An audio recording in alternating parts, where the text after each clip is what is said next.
Okay. Mai gimo propose mondo wang'ika kwa nyalo. Weko kinega gini en paro maberin. Ing'eyo omulo kowuoyo e ng'ama mongwana ndi. Kendo gik owacho gik mabecho. Ni gidwa malo joma tiyo mondo gilos ne joma onge tich. Mano winjre. Kendo yie kode owacho maber. Tadwa penje Bati, ing'eyo gedo nigi wacho ne gidhi gedo ne ji. Wadwa ni gigedi. Ndara magi wacho no wadwa gi ni giketi.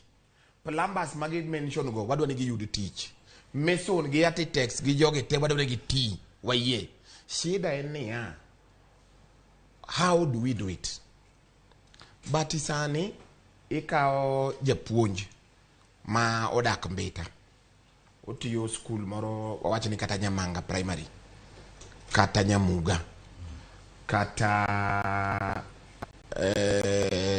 dala wakucha Luanda Nyamasare. Koro japuonj ni osekao loan mosegedo. Odake dala ne. Kenidwa kase by force ni ing'ade 3%. Mondo ichak gero godo ute ma wakia ni dhi miyonga.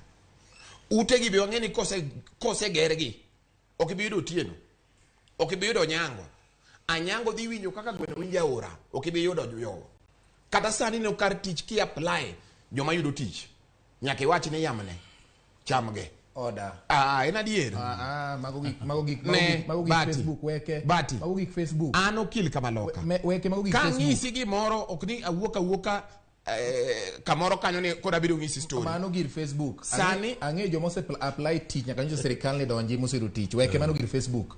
Order Weke. Bati. Order. Wang'iyo kata sani ng'iyane joma nie sirikal. Otiena dima nie sirikal no. Kiyudo joka 30 wan ng'ata achiel. Kata PSS wan gadi. In king'eyo. PSS ma jaluogi nadi. Out of PSS. Binde ng'enya Kenya ka. Ang'isi ni out of PSS adi jaluogi nadi. Jo Kenya ng'eny. Achiel. Out of Waziri State. Yesu kana achiel. Donge ariyo. Out of Waziri State. Ikori wuok achiel ni ariyo. Mano nyiso ni inokil ma doge kier. Out of Waziri State manika wan gi jaluo adi.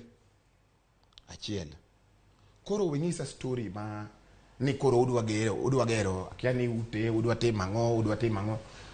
What we are saying Bati, taxing sani kata ineno public service kaka japuonje sani kimedo ne 3% mar housing taxes ki kwano te japuonje dhi chulo 52%.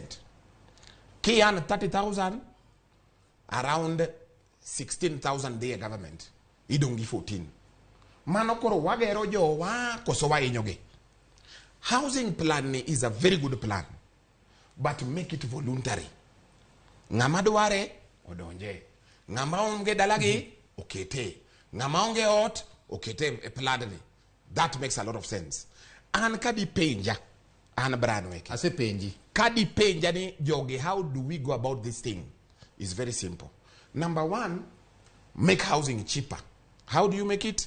Make mortgage, loans affordable to our people. Sani Bati, mortgage money Kenya ka. 98% imayogiga pesa.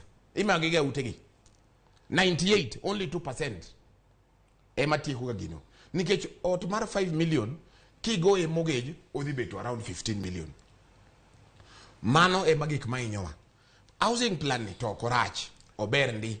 Gima koso de jogi en keto gini mandatory by force. Iketo ngate pyramid scheme. Iwinyo kata giwacho ni pesa employer cha. Pesa employer cha ni nyakawe tu after 14 years. Pesa employer makoro ni pesa ni. Ipango ni kaka ikawe. Kata sani ka 3% no kadi kete sako. Ni koro iwacho ni 3% mara obede sako. Bigeni dividends michamo every year ni pesa di.